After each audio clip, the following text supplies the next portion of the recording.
Hi everybody, this is Kathy. Welcome back. Now I just did a video. It took, well, it's an hour long, and I'm afraid some people won't watch that hour-long video, but it's really important. And I'm going to try to make a shorter version. I'll still put the other one up because it's got a lot of details in it, but I'm going to try to sum this up a lot quicker because this is really important, especially since Eric Carroll is under investigation for financial fraud involving the Whitakers. I want to show you where I caught them in a lie, and it's a lie that shows that they're all in this together, including that bishop that's going to take care of everybody's money. Remember that? Now, if you've noticed already, every single person involved with Eric is his best friend, close friends, beloved friend, close to their heart, always his best friend. He's got this guy here, Mark from California. He's flew him in for emotional support. I kid you not. He's got Dwayne here. And by the way, he covers and attacks anybody who goes against the narrative. This is his other best friend, who he's been working with for a long time on his podcast. This is Dwayne. And his friend, and his job also is to block anybody who goes against the narrative and the plan, and anybody who raises any of the hard questions, and anybody who brings up anything close to what's going on, he laughs and makes it sound ridiculous. So these are two of his best friends right here, Eric's best friends, who are obviously helping him push a narrative here. Now, a lot we've heard about Eric's other best friend here, who also happens to be involved, is this man named John Mast. We've heard him over and over and over. This is the ex-Amish guy who Eric insists we all needed really bad. Now, this is also Eric's best friend, closest to his heart, and all that stuff. So this is another best friend. Now, on John's website here, his foundation, which, takes donations and all that, he's got a board of directors. And on that board of directors is no other than Eric Carroll, who is, his bestie bestesses, okay?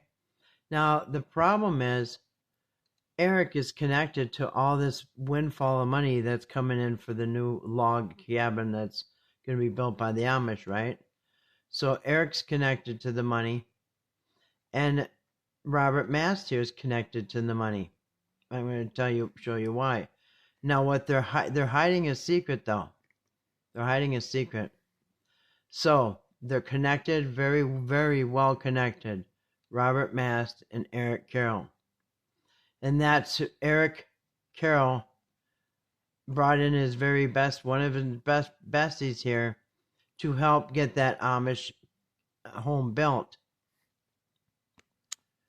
Now, the Whitakers have plenty of room. They could have put on an addition on either side of the house.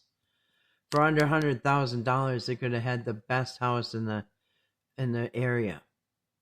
It would have been real simple, power everything, just leave everything where it is and put on an addition. It would have been beautiful. They could have remodeled the inside of this house under $100,000. But Eric needed, see, if that happened, Eric wouldn't have made any money off of this. But Eric had to complicate everything by insisting it had to be a log cabin, and it had to be back far on in the back of the 17 acres, which is ridiculous. But it had to be the Amish cabin. Horrible reasons. He couldn't even have a logical reason why, but it had to be. Because if this was just an addition put on, it would be local builders.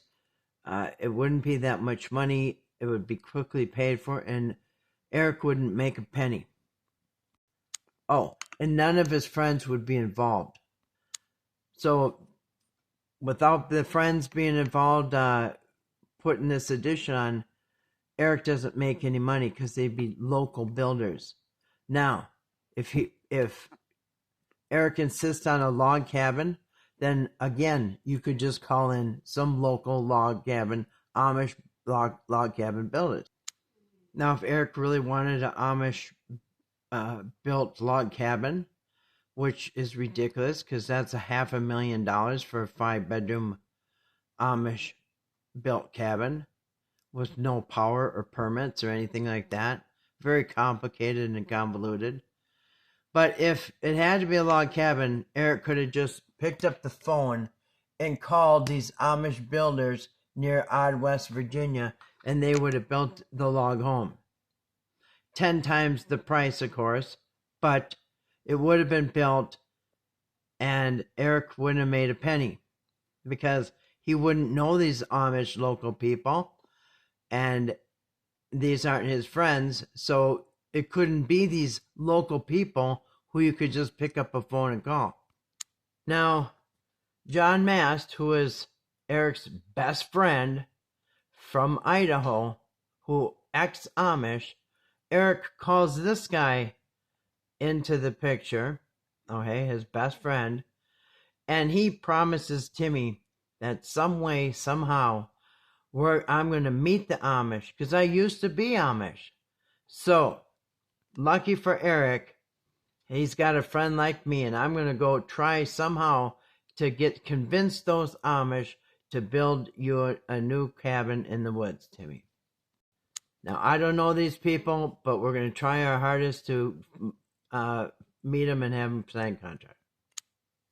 Now, since Eric's best friend, Robert Mast, the ex-Amish, lives all the way over here in Idaho, he flies Robert Mast all the way over to West Virginia, where Eric is always already over here at an Airbnb. This is where the Whitakers are. So Eric's over here at the Whitakers planning this log cabin, and instead of just picking up the phone and calling the local Amish log cabin builders, he complicates everything, involves his friend Robert Mast, because he said only Robert can talk to any Amish builders, which is ridiculous, because I just showed you can just pick up the phone and call local people. But instead, Eric flies in his friend here into West Virginia to the Airbnb. He also flies in his friend from California, Mark, for emotional support. So both his friends are flown into West Virginia, and the plan is they're going to drive to another state. I think it's Kentucky, and I don't know why. They could have just found some Amish people in their area. But the plan is to find some Amish people, go into their store, and then try to see if they can get permission to get an Amish builder. And the reason he has to find his best friend Robert to help is because Robert used to be Amish, and he'll know what to do to get his foot in the door. And he'll be able to convince the Amish people to build that house for Timmy that he promised. So he convinces the crowd that he needs a bunch of money for Airbnb, so he could go pull this mission off. They keep telling everybody that they can't just pick up a phone and call the Amish. You can't just anybody can just walk in there. You have to have an ex-Amish or current Amish to go talk to these builders, which is a lie. But anyway, he got a ton of money. He got so many thousands of dollars to pull this mission off that's not even necessary. Just pick up the phone and call them, local ones. But instead, him and his friends are going to rent an Airbnb, 5-bedroom Airbnb out of state, and go visit Amish out of state. I don't know if it's Kentucky or Pennsylvania, I can't remember, but they drove out of state to what they said is a random Amish store. And they go into the Amish store, and somehow Robert Mast, who used to be a former Amish, Robert Mast uses his Amish knowledge to convinced the Amish people to take them to the bishop. And it took 3 days of hanging out with the Amish to convince them to bring them to their bishop, because the bishop decides whether they're going to build the house or not. This is all nonsense. But what they're not telling you is they already know the bishop, but they're pretending that this is all going to be random. Because remember, everybody that Eric involves is a very close friend. Okay, when this clip starts, the people in the chat are saying your friend Robert Mast is not Amish. And he said, I know, he used to be Amish. Okay, well, if he's not Amish anymore and walked away from the Amish community, why do you need him to go get into the Amish? Well, anyway, listen to this. He lived most of his life as Amish, but he's not ever. He knew where to go, how to introduce, because something that you show up and say, hey man, I need you to build a house for somebody. There's this Whitaker family. You need to build. See, he says you can't just walk up and ask an Amish, which you can. They got websites. But he's saying, they're out in this random next state, and he's saying you just can't call them up. Well, yeah. Okay, we'll be right there. Let me get my horse and buggy. You know what I mean? Making it sound ridiculous of an idea to just call the locals. And he started talking to the lady, and he bought a whole block of cheese. And I could tell there was a strategy and everything going in there. And we just sat back and observed. And then he started speaking Pennsylvania Dutch. I don't know if anybody is familiar with that. The Amish started with Europe. And so it's actually German, but they call it Pennsylvania Dutch. They have their own dialect. Mm-hmm. Started doing that and asked for the bishop's name. Right there. So they're in a random Amish shop. His best friend, Robert Mast, who used to be Amish, knew how to communicate by buying a block of cheese and speaking German. And eventually they started doing that, and I asked for the bishop's name. All right? So they don't even... Eric, Robert Mast, nobody knows who the bishop is, but they're going to get their foot in the door with their friend. So he asked for the bishop's name. Do you got that? The whole lie here is they already know the bishop is also their friend of 37 years. But they're pretending. And this guy right here is vaping up a storm. I've noticed that when he gets really nervous, he sucks on that vape and he never exhales. It's just bizarre. But as you see, they're asking for the bishop's name. Eric and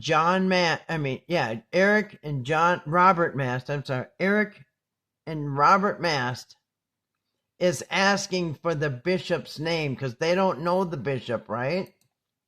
And then we did some shopping there. I told everybody about the cookies. Freaking amazing. I'll go back before I leave and get some more cookies. I'm trying to be humorous. And that grocery store was amazing. Dude, you have no clue. I've never seen anything like it. Now Eric's going to say he's shocked to see this bishop in his car. 'Cause somehow, some way, they brought him to their leader, the bishop. Okay, the Amish liked him. They bought the cheese and did the German talking. So now they're going to bring... They introduce, after several days with these Amish, they introduced him to the bishop. And the bishop, he's going to be shocked that this bishop's in their car. But the lie is the bishop is John Mast's best friend for 35 years. Okay. This is a lie. Like that. Wow. They're Amish. They're old school Yeah. Amish. It just looks modern. Yeah. You don't see much of a difference. They learn to adapt. I was shocked when I had a bishop in my car. He can ride. Robert Mast's best friend. So we gave him a ride, and then we went and met with everybody, and we had to meet several different Amish, tell them the story. And keep in mind, the whole time I'm doing this, I'm thinking, 2 days ago, I got the family I'm trying to do this for making accusations against me. And it's still really uncomfortable, dude. You don't have a poker face, by the way. Huh? You don't have a poker face, by the way. No, it's Poker videos, yeah.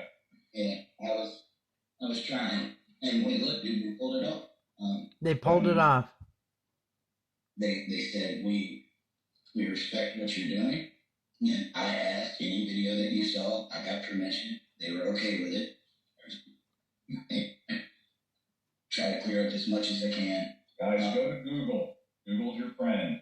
On the World Amish, there's several The different cover types of guy. Amish, but if you get permission, some of them are more strict, some of them aren't. But we got that lined up, and Robert Mast on the spot wrote a $500 check towards the Whitaker home. Isn't that amazing? The man who you had to bring along because he's the only way that you can talk to the Amish people, which is a lie. But this man, Robert Mast, who helped you to meet the bishop, he wrote the first $500 check. Isn't that something?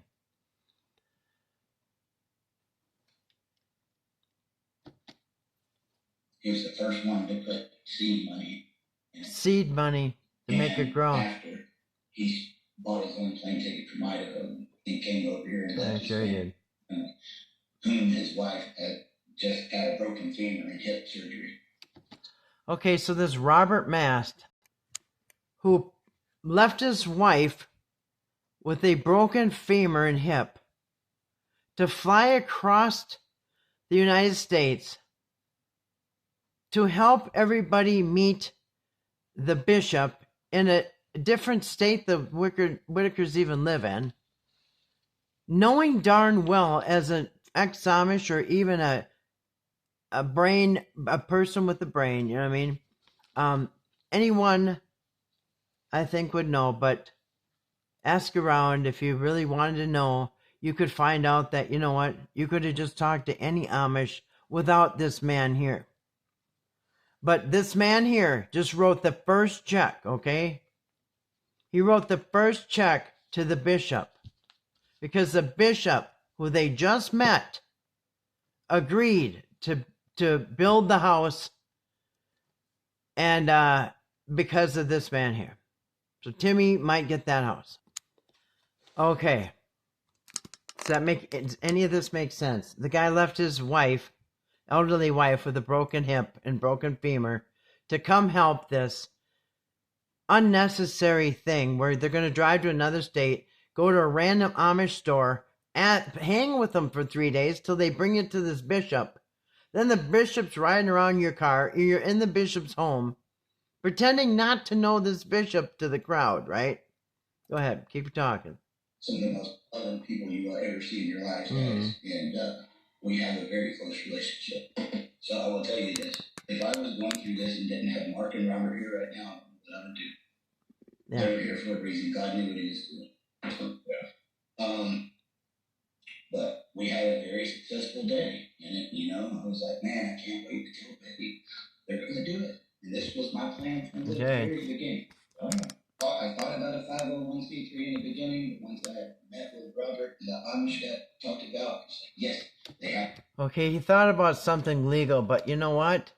This bishop that they just met, he's got a better plan.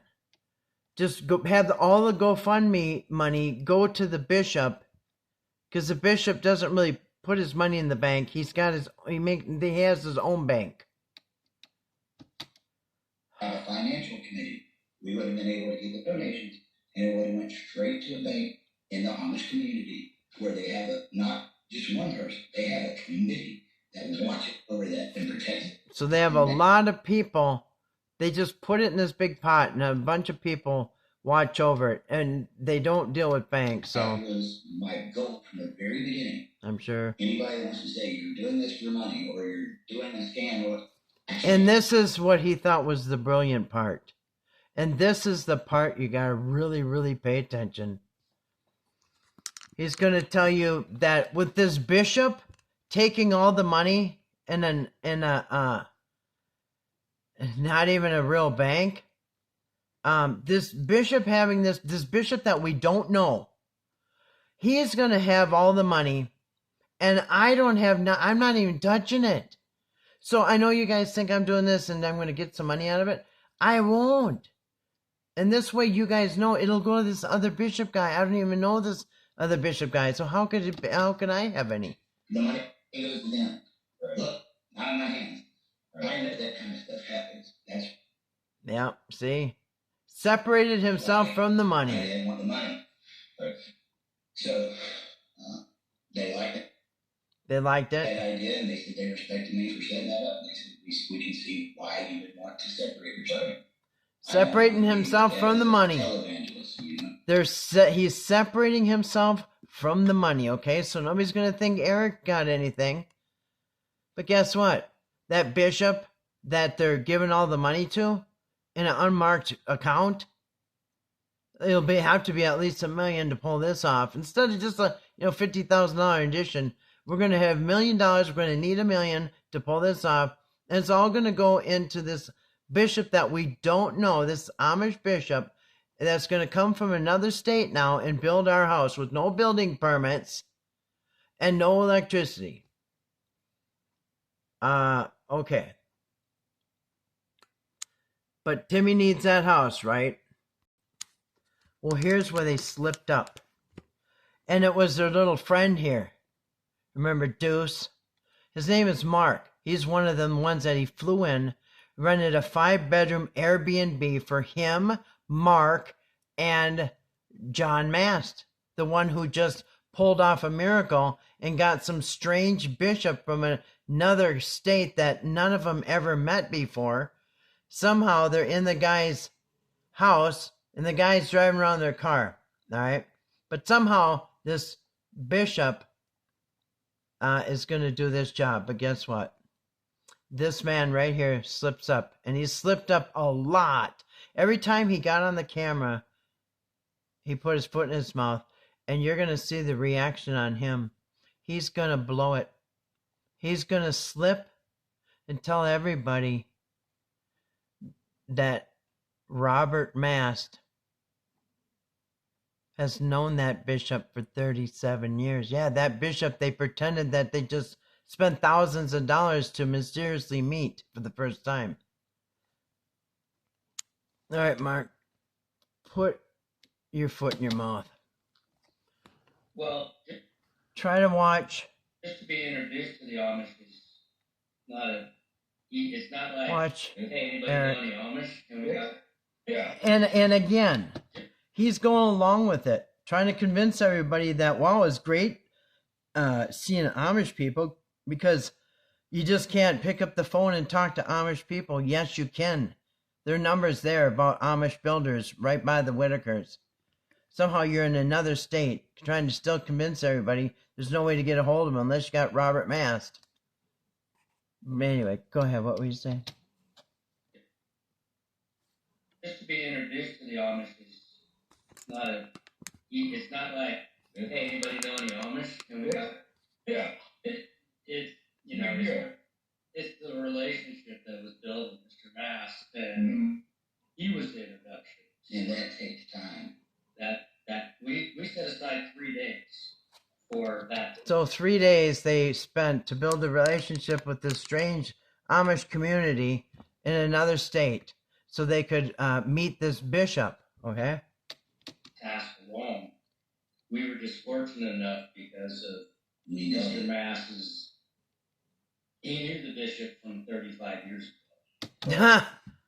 Right there. This guy blows it every time. So after all that pretending to somehow go through hell and high water to meet this bishop, their buddy Mark slips up again. Every time he slips up, watch Eric's face. He goes into shock, moves off the camera. Now, mind you, the third party in this story is Robert Mast is sitting right next to him, right on the side right here. Right next to here. Here's Robert Mast, the one who pretended that he pulled off the Mission Impossible, and somehow Robert Mast brought you and able to meet you. We all met the bishop today. Robert Mast, who's pretending to find this bishop for the first time, is sitting to Eric's right. Robert Mast is sitting right here.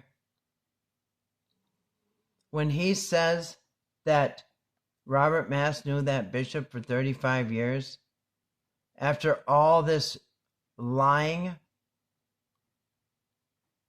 pretending to just go through hell and high water, spending probably 10 grand to come see an Amish, Robert Mast is sitting right here. Watch when he says, knew the bishop for 35 years. And I'm going to tell you, for the rest of the live stream, he was kind of a little bit in shock here, because he just blew the whole thing. You ever have that friend that opens her mouth and blows everything? That's this guy. He always opens his mouth and ruins the lie. This huge lie that's cost tens of thousands of dollars. All this money is going to funnel into the bishop. And guess what? Their best friend, Robert Mast, has been best friends with the bishop for 37 years. Watch Eric. He knew the bishop from 35 years ago. Right. So without that relationship, I mean, we wouldn't have had to. Eric shakes his head no. Oh yeah, we'll build you a see him? log house. We can throw it up in 3 days. Yeah, we'll do it, yeah. Claiming they can build it in 3 days. That's the idea. Watch Eric. Oh yeah, we'll build you a 5-bedroom log house. Okay, watch. Masses. He knew the bishop from 35 years ago. Right. So without that relationship, I mean, we wouldn't have had. Do you see him shake his head? Oh yeah, we'll build now watch. A 5-bedroom log house, so we can throw it up in 3 days. Yeah, we'll do it. Yeah. Robert Mast is right on the side of him. I'm from California. Look at him shaking his head. In 2 years. Right. He just blew it, dude. Right. And that's You were supposed to pretend you didn't know the bishop. Now all of a sudden, all this GoFundMe money is going to go into your friends. A bank account, unmarked bank account, by the way. It's not even a bank account. They don't believe in banks, I guess. The gig is up. They knew that bishop for 37 years. Again, watch. The moment that Eric knew, he effed up.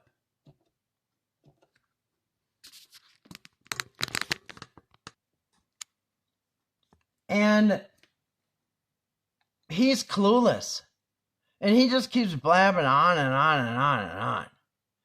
Once again, watch Eric. He knew the bishop for 37 years when they just spent 3, 4, 5 days spending thousands of dollars to convince everybody that they went through hell and high water to meet a bishop in another state when they knew him the whole time. That's a conspiracy, if you ask my opinion. So now you have Eric, you have Robert Mast, best friends, and they supposedly made a deal with a outside third party, the bishop, who they never met before. The bishop here is going to take all the GoFundMe, the $1 million GoFundMe for this log cabin, because they don't know this bishop. And that way, Eric won't be blamed for touching the money. Because the man that they don't know, this bishop over here, they don't even know. It was just a random guy in another state. This bishop here is going to have all the money in an unmarked account. Okay?